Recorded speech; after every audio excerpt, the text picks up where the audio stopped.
बोलना चाहते हैं, अपने बारे में तो नहीं, क्योंकि वो बाकी सबको तो मालूम है, पर वो 2 मिनट के लिए अपने क्लब के बारे में कुछ बोलना चाहते हैं, तो उनका तालियों से स्वागत कीजिए। Thank you sir. सर्वांना जय महाराष्ट्र। या ठिकाणी मला या आरे लाफ्टर क्लबच्या ठिकाणी आल्यानंतर एवढा आनंद झालेला आहे।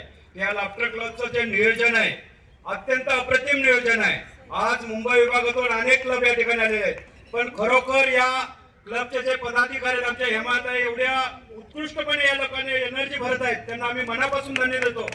एंट्रिंग करणं म्हणजे एवढं सोपं काम नाही, त्या ठिकाणी एंट्रिंग करण्याचं काम हेमाजींनी केलं आणि खरोखर आम्ही शिंदे साहेब पण हे पोहोचवणार आहे की लाफ्टर क्लब आरे लाफ्टर क्लबनं अत्यंत मुंबईमधून सर्व क्लबला या ठिकाणी संधी दिली आणि वडाळ्यामधून आम्ही दोस्ती लाफ्टर क्लबमधून या ठिकाणी येण्याची आम्हाला संधी मिळाली। आमच्या छत्रपती साहेब कोरडे मॅडम आमच्या दोस्ती क्लबच्या सर्व सदस्य या ठिकाणी उपस्थित आहेत। प्रत्येक वर्षी आम्हाला या ठिकाणी मान मिळतो आणि खरोखर आरे लाफ्टर क्लब आम्ही मनापासून धन्यवाद देतो। शिंदे साहेबांना पण सांगेन की आरे लाफ्टर क्लब सारखा मुंबईमध्ये कोणताच क्लब नाही आणि अत्यंत उत्कृष्ट नियोजन, त्याबद्दल पुन्हा एकदा आरे लाफ्टर क्लबचं मनापासून समाधान मानतो।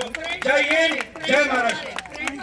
फ्रेंड्स ऑफ लाफ्टर क्लबचं पुन्हा एकदा मनापासून आणि अशीच एनर्जी सर्व लोकांमध्ये भरावे आणि खरोखर या क्लबचं अत्यंत सुंदर काम यापुढे आम्ही जगदंबेश्वरांनी प्रार्थना करतो, या क्लबची अशीच पुढे भरभराट हो।